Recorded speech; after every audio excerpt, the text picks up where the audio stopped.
नमस्कार, मी मिलिंद दळवे, सातारा येथे असतो. ची रनिंग याच्याबद्दल मी आज तुम्हाला थोडी माहिती देणार आहे. डॅनी ब्रेयर याच्याकडून मला 5 दिवसाचं ट्रेनिंग घ्यायची संधी मिळाली आणि त्याचा मला खूपच उपयोग झाला. तर तो तुमच्यापर्यंत पोचवावा ही माझी इच्छा आहे.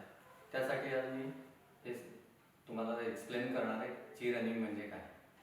जुनी एक म्हण आहे, नो पेन नो गेन. ही अतिशय आता चुकीची आउटडेटेड म्हण झालेली आहे. कारण without pain you can gain हे ची रनिंगचं प्रिन्सिपल आहे. ची रनिंग हे 2 प्रिन्सिपलवर आधारित आहे. एक म्हणजे प्रिव्हेन्शन ऑफ इंजुरी, म्हणजे तुम्हाला इंजुरी होताच कामा नये, आणि दुसरं म्हणजे अलाइनमेंट अँड रिलॅक्सेशन. अलाइनमेंट तुमची बरोबर प्रॉपर असेल आणि इतर बॉडी रिलॅक्स असेल तर तुम्ही जास्त चांगले परफॉर्म करू शकता. हे ची रनिंगचं प्रिन्सिपल आहे. आता ची रनिंग म्हणजे काय, तर ची म्हणजे चायनीज लँग्वेजमध्ये आपली एनर्जी, आणि ती आपल्या पोटात एनर्जी साठवली असते असं त्यांचं म्हणणं आहे. आणि तिचा जास्तीत जास्त वापर करून आपण तो आपल्या धावण्यात तो आणायचा प्रयत्न करायचा आहे. त्याने तुमची दमणूक कमी होईल आणि तुमचं इंजुरीचं प्रमाणही कमी होईल. आता हे कसं करायचं, तर आपण अलाइनमेंट बघू. अलाइनमेंट म्हणजे काय, तुमची जी बॉडी पोश्चर आहे ती एका पर्टिक्युलर रेषेत अलाइनमेंट झाली पाहिजे. आता मी थोडक्यात दाखवतो.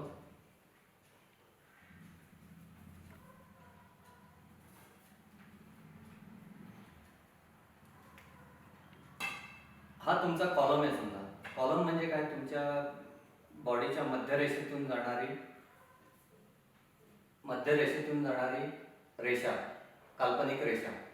आणि आपण जर हा कॉलम जर धरला तर तो कॉलम तुमचा असा झाला पाहिजे, पूर्ण कॉलम हे झाला पाहिजे.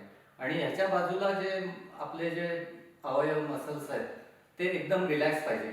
कॉलम अगदी ताठ पाहिजे आणि मसल जे आहेत ते अगदी रिलॅक्स पाहिजे. याला निडल इन द कॉटन म्हणतात. म्हणजे कापसाचा जर पुंजका असेल त्यात जर तुम्ही एक सुई खुपसली तर सुई ताठ राहील पण आजूबाजूचा कापूस मऊ राहील. हे याचं प्रिन्सिपल आहे. तुमची बॉडी सगळी अगदी लूज पाहिजे, कुठलाही त्यात स्ट्रेसेस नको. ते जेवढं तुम्ही स्ट्रेसेस रिलीव्ह कराल तेवढं तुमचं लॉंग डिस्टन्स धावण्यात त्याला तुम्हाला खूप चांगला उपयोग करून घेता येईल. आणि तुमचा कॉलम जो आहे तो अगदी कायम पूर्ण वेळ जितके जास्त तुम्ही स्ट्रेट ठेवू शकाल थ्रूआउट रन, म्हणजे रनिंग करताना तुमचा कॉलम कायम असा लीन पाहिजे आणि त्या याच्यावरच तुमचं इतर मुवमेंट पाहिजे. आता अलाइनमेंट जी आहे ती अलाइनमेंट 2 प्रकारची आहे.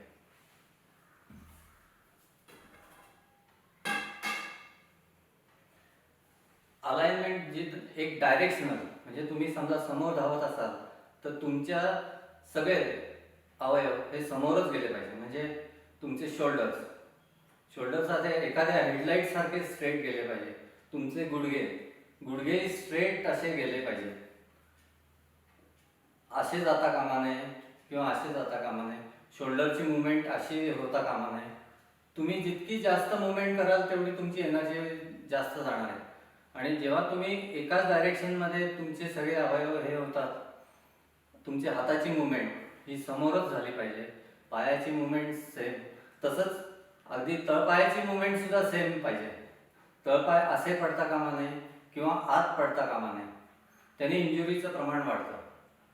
आता जर तुम्ही पुढे जर बघितलं तर त्यात तुमचं वाकणं हे महत्त्वाचं आहे. तुम्ही किती लीन होता. आता मी दाखवतो. लीन हा अतिशय महत्त्वाचा आहे. तुमचं लीन हा खालपासून पाहिजे. जसा काठी मगाशी दाखवली मी, तर तसा तुमचा लीन हा खालपासून पाहिजे. तुम्ही जितके चांगले वाकाल तितका तुमचा स्पीड वाढणार आहे. आणि रिलॅक्स, पूर्ण बॉडी रिलॅक्स असली पाहिजे त्यावेळेस. म्हणजे मी जेव्हा असा असतो तेव्हा माझे इतर अवयव सगळे लूज आहेत पण माझा कॉलम अगदी अलाइन आहे. आता अलाइनमेंटमध्ये अपर बॉडी आणि लोअर बॉडी हे एंगेज करायचं आहे. तर ते एंगेज करण्याचं काम डॅन्टेन नावाचा एक आपला इथला म्हणतात केंद्रबिंदू आहे. तो साधारण पोटात 3 इंच आत असतो. तर त्याच्या भोवतीच सगळा आपला धावण्याचा खेळ आहे. तुम्ही जेव्हा धावता तेव्हा डॅन्टेनचा उपयोग करून पुढे जायचं आहे. म्हणजे डॅन्टेनचा उपयोग म्हणजे काय, फक्त तुम्ही ह्याचा वापर करून पुढे जायचं आहे. तुमचे हे मसल्स त्यावेळेला वापरता कामा नाही गेले नाही पाहिजे तुम्ही जेव्हा पुढे जाता. आता न्यूटनचं जे प्रिन्सिपल आहे, सेकंड प्रिन्सिपल, त्यात काय म्हटलंय, तुम्ही एखादी वस्तू एका ठिकाणी असेल तर ती जर सरकवायची असेल तर एकतर एक्सटर्नल फोर्स द्यावा लागतो, तरच ती पुढे जाईल. दुसरं म्हणजे त्या वस्तूंनी स्वतः पुढे जाण्याचा प्रयत्न केला पाहिजे.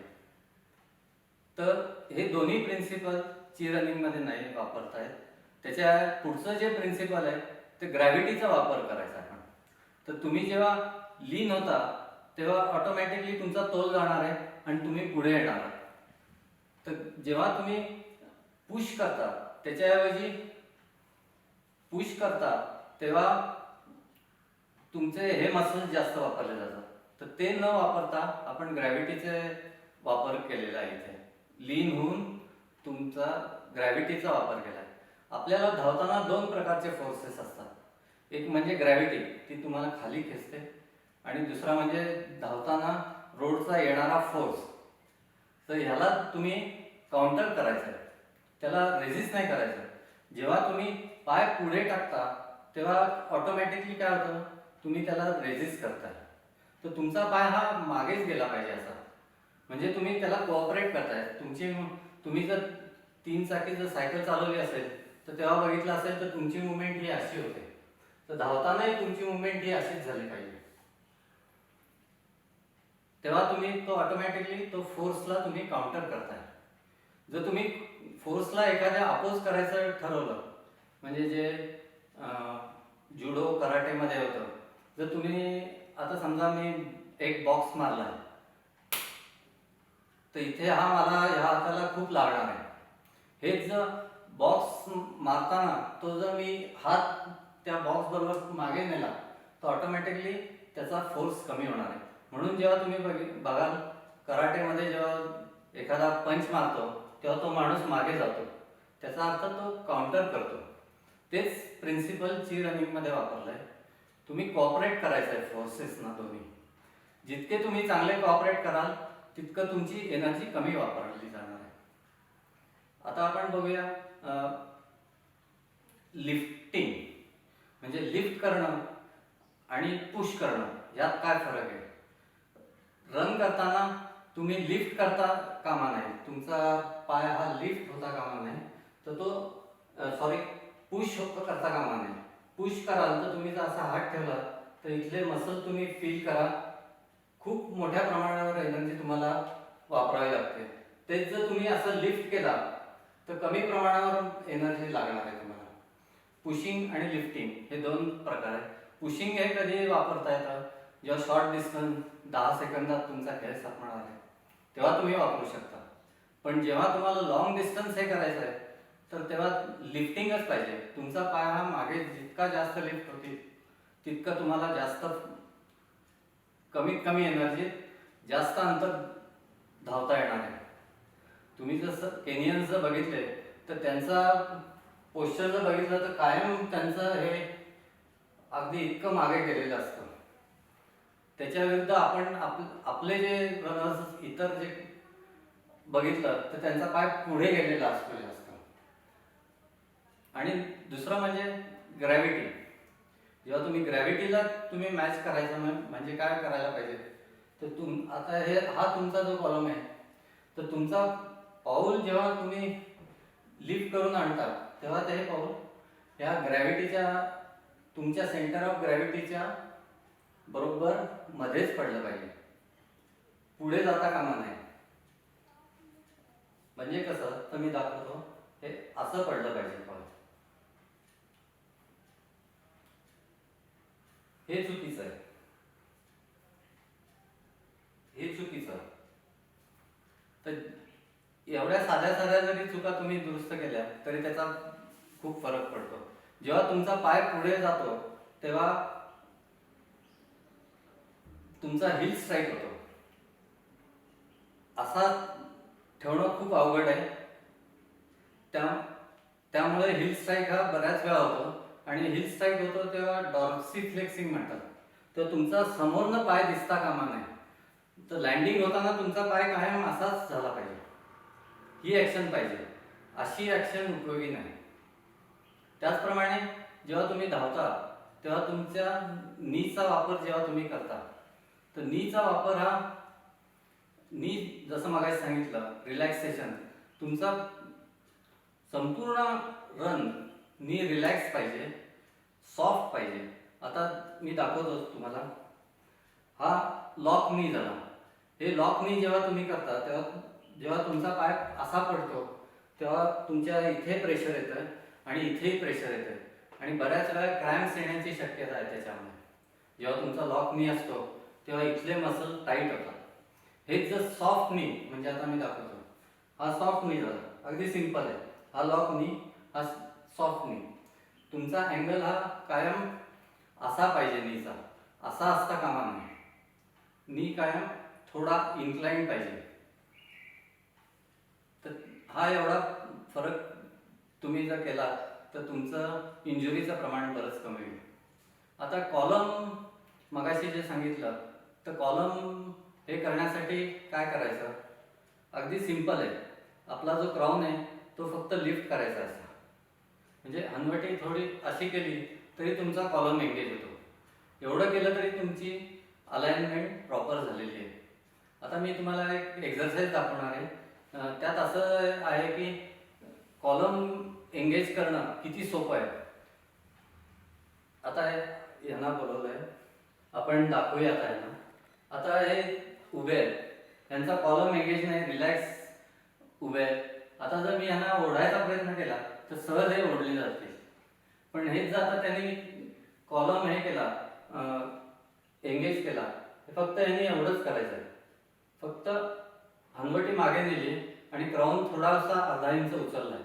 आता जर मी प्रयत्न केला त्यांच्या खांद्यावर उभा राहिला तरी काही फरक पडणार नाही. इतकी तुमच्या कॉलममध्ये स्ट्रेंथ असते. तर तुम्ही पूर्ण वेळ तुमचा कॉलम आहे तो एंगेज करून धावायचा आहे. आता चिरनिंगमध्ये अजून जे प्रकार आहेत ते मी दाखवणार आहे. Uncle lift. अँकल ले करण्यासाठी मुख्य काय, टो महत्वाचा आहे.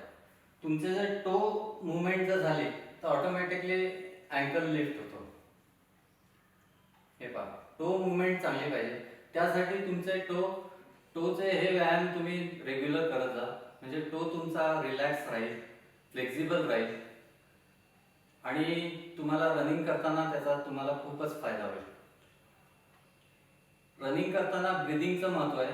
ब्रिदिंगचा माझा वेगळा व्हिडिओ आहे, ते खूप मोठं सेशन आहे, त्यामुळे ह्याच्यात जास्त एक्सप्लेन करता येणार नाही. तर ब्रिदिंगला रनिंगमध्ये खूप महत्त्व आहे. फक्त कसं ब्रिदिंग करायचं हे मी सांगतो. मी जे फॉलो करतो ते 1 in 2 आउट. आता 1 in म्हणजे काय, श्वास एकदा आत घ्यायचा आहे, दोनदा फोर्सफुली बाहेर सोडायचा आहे. जेव्हा तुम्ही स्टेप घेता पुढच्या स्टेपला बाहेर सोडणार आहात, दोन बाहेर. 1 in इनहेल, 2 एक्झेल. एक्झेल जे ते पॉवरफुली पाहिजे. आणि ते करताना तुमचं जेव्हा इनहेल करता तेव्हा पोट पुढे गेलं पाहिजे आणि पोटाने बॉडी पुश केली की ऑटोमॅटिकली तुमचे बॉडी पुढे जाणार आहे. तुम्हाला एक्स्ट्रा फोर्स लावावा लागणार नाही. तुमचे कोअर मसल्स त्यामुळे वापरात येतील. तुम्ही जेव्हा इनहेल करता आणि पोट पुढे करता तेव्हा ऑटोमॅटिकली तुम्हाला कोअर मसल्सचा वापर करता येईल. तुमचे जेव्हा बॉडी अलाइन असते, इनहेल प्रॉपर असतं, तेव्हा ऑटोमॅटिकली कोअर हा कायम एंगेज राहील. नंतर आता आपण पुढचं बघूया. रनिंगमध्ये धावताना बरेच जे मगाशी सांगितलं त्यांची क्रॉस मुवमेंट होते. ही अननेसेसरी मुवमेंट झाली. याने तुमची जास्त एनर्जी वाया जाणार आहे. जेव्हा तुम्ही 21 किलोमीटर किंवा 42 किलोमीटर असं जास्त धावता आणि ही एवढी एनर्जी तुम्ही कॅल्क्युलेट केली तर ती जास्त आहे, अननेसेसरी मुवमेंट आहे. तर ते कमी करण्यासाठी तुमचं पेल्विक रोटेशन चांगलं झालं पाहिजे. पेल्विक रोटेशन म्हणजे काय, तर इथले जे मसल आहेत त्यांची मुवमेंट चांगली झाली पाहिजे.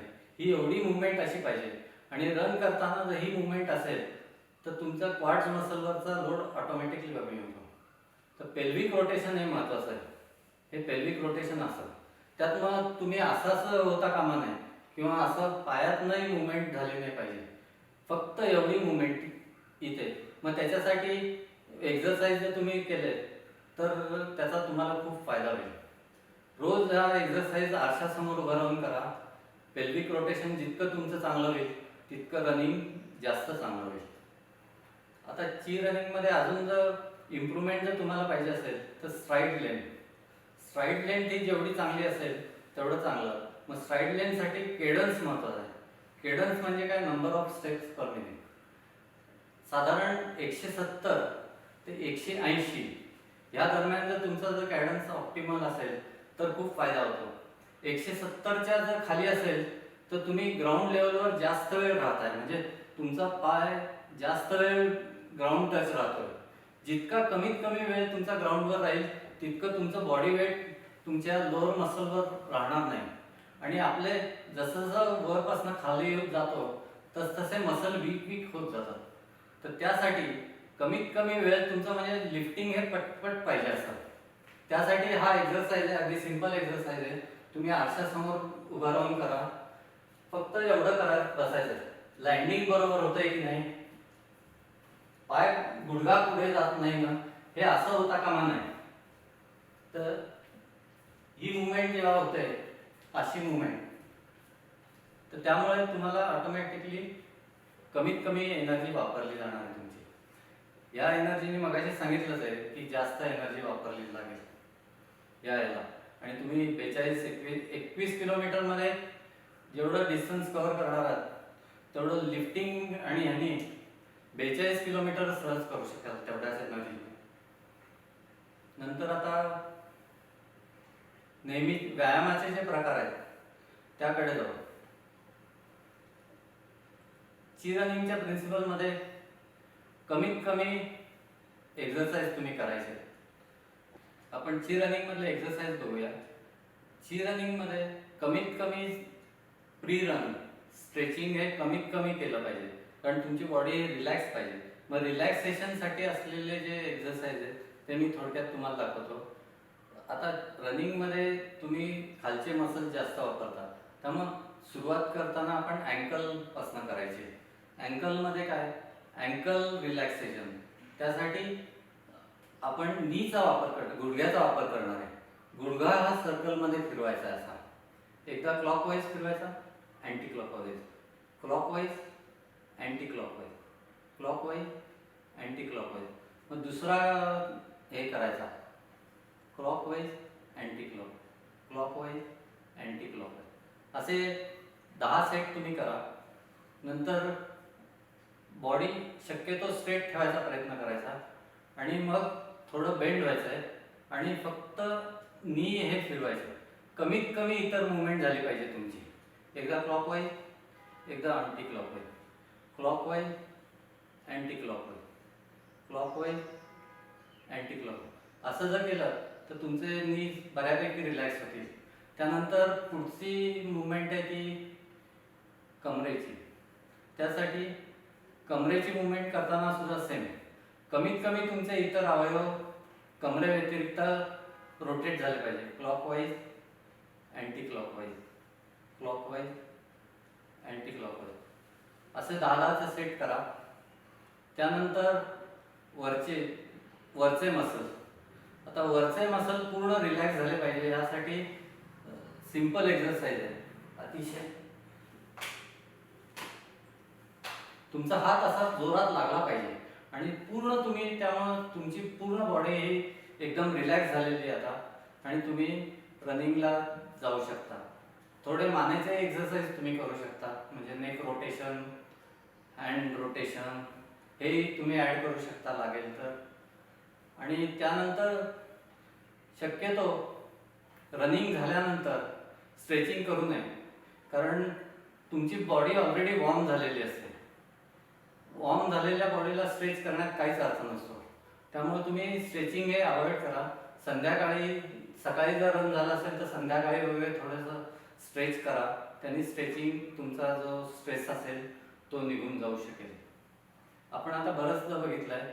आता थोडं रनिंग करताना कसं सहजरित्या करायचं हे मी तुम्हाला दाखवणार आहे.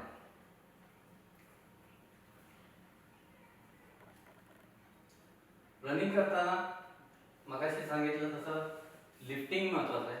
तुमचं आता इथे जागा कमी आहे त्यामुळे दाखवणं जरा अवघड आहे. फक्त सहज झालं पाहिजे. अगदी असं कुठल्याही प्रकारचा त्यात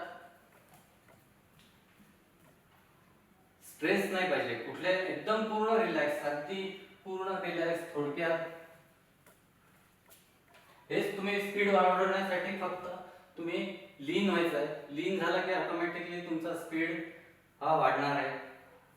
तर चला आपण रनिंगला जाऊया, चांगलं रन करूया. कुठल्याही प्रकारची इंजुरी होऊ देणार नाही आणि जास्तीत जास्त वर्ष आपण रन करायचं आहे. त्यामुळं कुठल्याही प्रकारचं फोर्सफुली रनिंग करायचं नाही आहे. हे प्रिन्सिपल ध्यानात ठेवा आणि रनिंगला सुरुवात करा. धन्यवाद.